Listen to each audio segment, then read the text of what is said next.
after the touchdown. Here's McManus now to kick it away. That's fielded in the end zone.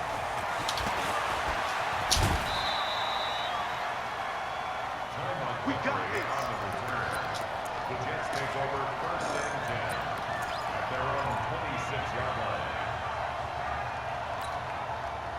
Jets offense coming up now to start their next drive. They trail offense, first time to touch the ball in quarter 3, and we'll see what they can do. And I can't wait to see what they have planned, because some teams script to start a half.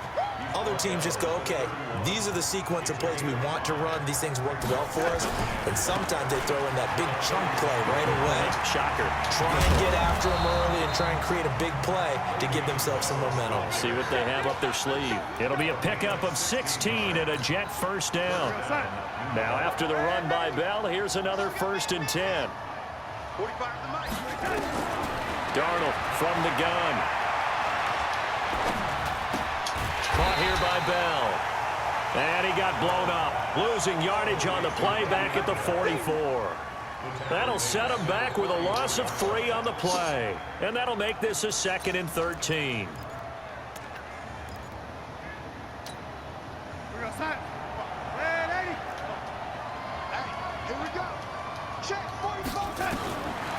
Here's Darnold.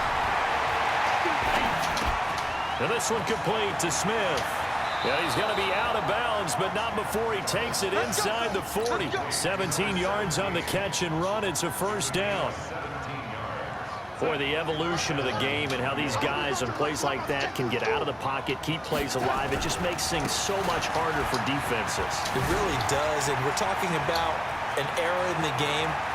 And all the way in. Touchdown, New York. Le'Veon Bell. 39 yards as his guys are back within a single score. Well, partner, that was another explosive run, and one thing I've learned in our time in this game, yes, the offensive line has to get a lot of credit, but for big runs to occur, the wide receivers have to block well downfield. And then you have to have a good guy carrying the ball too, right? Without a doubt, you need that difference maker lugging the rock.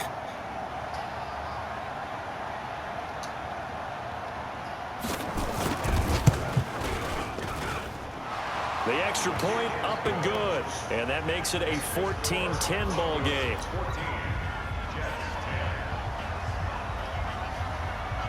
Here's Sam Ficken now for the Jet field goal.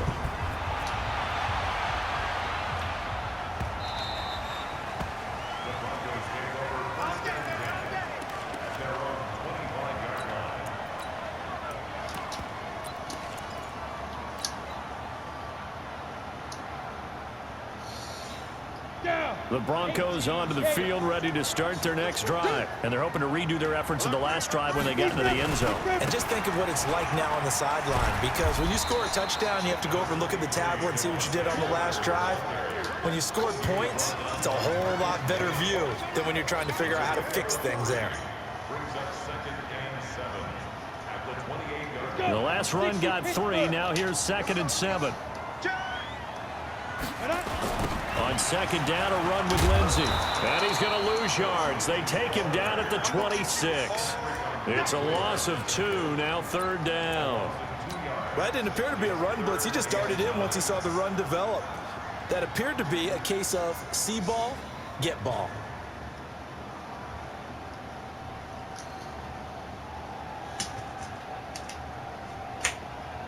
Ready, ready. 18 Gators. Throwing his lock on 3rd down. Hard throw, incomplete. I would dare say that these guys would have liked to have given their defense a little bit more rest since they gave up a touchdown their last time out. But alas, my man, that's not going to happen. Yep, they're going to have to grab those helmets, get right back out there. The Broncos send out their punter now. And surprisingly, this is the first punt of the game for either team.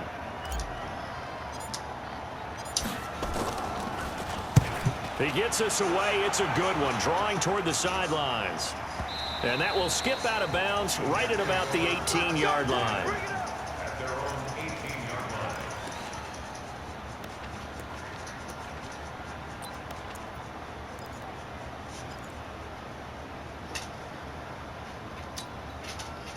Jets offense coming up now to start their next drive. Things are starting to move in the right direction. They get the touchdown last drive, then their defense gets them the football back. Yeah, now they have a chance to get the lead if they can put something together here. And I'm eager to see how they decide to do it.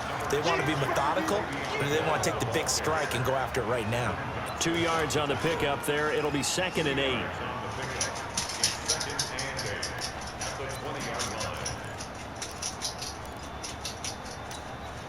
The last run good for 2. Here's 2nd and 8.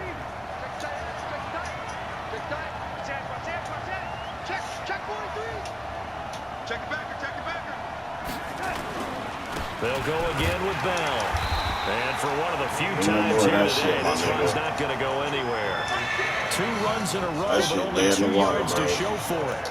Perfectly designed blitz right there. They took that one from the grease board to the field because they were able to free up their linebacker to get into the backfield and spill the play. Try to get one more in here before the quarter breaks.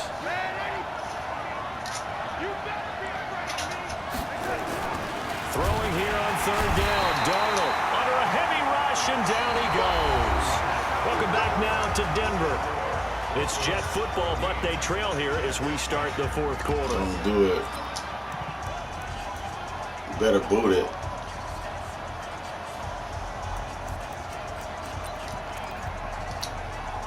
One score down. Here we go. They're going to go for it here on 4th down. Bravo. 50 wants the mic. 50 wants the mic. Stay with you, lady. They snap it. They're going for it. Here's Darnold. And he's going to be brought down. Back at his own 6-yard line. Von Miller. And now, boy, the ball's going to go over on downs here inside the 10-yard line.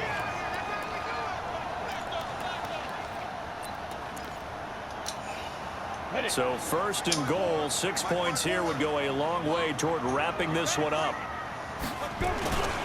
They'll try and run with Booker. And this is going to result in losing yardage. They're driven back to the 8-yard line. It's a loss of a yard there, and now 2nd down. It's 2nd and goal, back to the 8-yard line now. They'll try Booker again. And he is into the end zone for a Denver touchdown. An 8-yard touchdown run. And the Broncos push further out in front. And they're able to run it in. It started with a battle in the trenches. They won there, and they got in for 6 points. And that's going to be a tough one for the defense to deal with. They've got to go to the bench now and figure out how are we going to slow down this running game, because on that particular play, they had no answer. GG. McManus's point after is good, and that makes it a 21-10 game. After the touchdown, here's McManus now to kick it away. That's fielded in the end zone.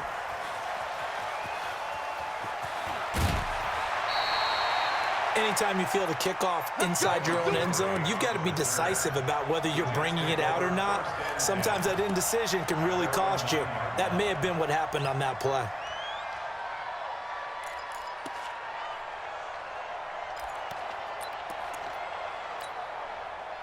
Jets offense coming up now to start their next drive. And last time this unit was out here, costly turnover, and then that turned into 6 points. They've got to make amends.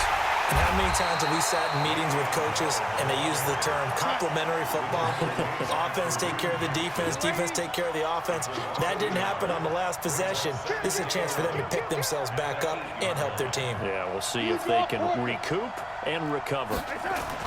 On 2nd and 11 now. Darnold, and he's going to go down right near the goal line. The officials look at each other. They're going to mark him at the 1-yard line.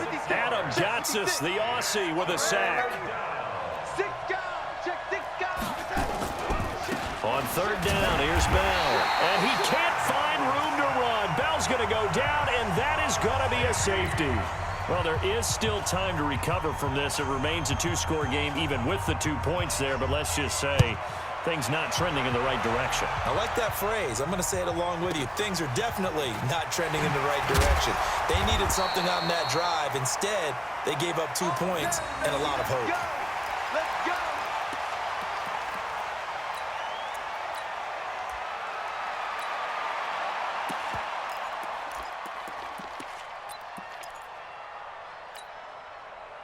Denver offense at the line, ready to go. Now, there are 2 scores on the plus side. Still time here in this fourth quarter, but maybe you start thinking about playing keep away? Yeah, I think here's the situation. You're not thinking touchdowns anymore. You're just thinking first downs. To keep up with your theme there, playing keep away, first downs, they can't touch the ball.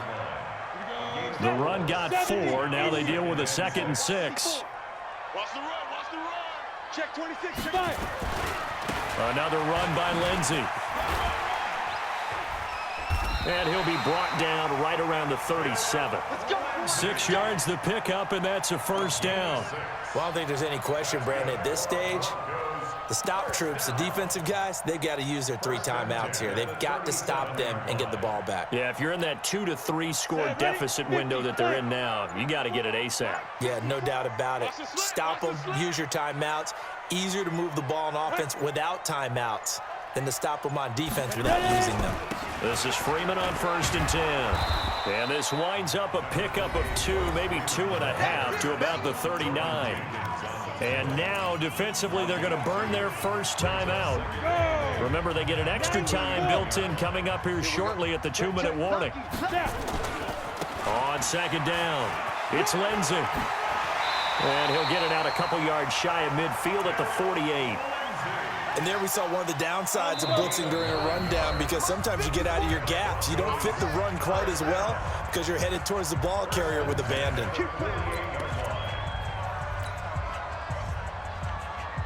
So it's Bronco football as we get you reset here. And no doubt what they're looking to do is just salt away the final couple of minutes and escape with a win. Here's a run on 1st down that doesn't accomplish anything. In fact, he's going to be tackled behind the line for a loss of 1. He'll wind up losing a yard on the play, and that'll bring up a 2nd and 11. Here we go. 10-2 stop. 54. I got it. Hit it. They'll run the toss. It's Lindsey. And taking it across midfield and inside the 45. A Bronco first down there, 12 yards on the play. Starting to become a tough spot for this defense. You're down 4th quarter, looking a little fatigued maybe on that side of the ball. Partner, we've seen this before, haven't we? Because every coach we've ever talked to says body language is important. And now you're seeing guys with their hands on their hips, they're bent over, hands on their knees. And the offensive guys are just saying, let's just keep running it at them. We've got them now. Here's 2nd and 9, just a yard on that last run. Jim. Check 99. Back. Hey, lock it. A give, running right, Lindsey. And he's going to have to protect the football and take his lumps here at this stage of the game as they stop him behind the line. It'll wind up being a loss of 2. And that'll bring up a 3rd and 11 situation. 8 read. 54. Squeeze, double. Shoot. They'll go again with Lindsey. And he can only get this to the 42-yard line. And that is not near enough. So this one will wind up a Denver victory. And they were spurred on by a strong performance in that 4th quarter as they held their opponents off the scoreboard. Everyone wants to pitch a shutout for the entire game, but when you throw one in the 4th quarter, that tells everyone that you're getting stronger and dominance is starting to take over, right? The way that you close, the way that you finish, that gets preached to you from the time you're playing Little League football all the way up through. And they closed them out with a big-time performance down the stretch.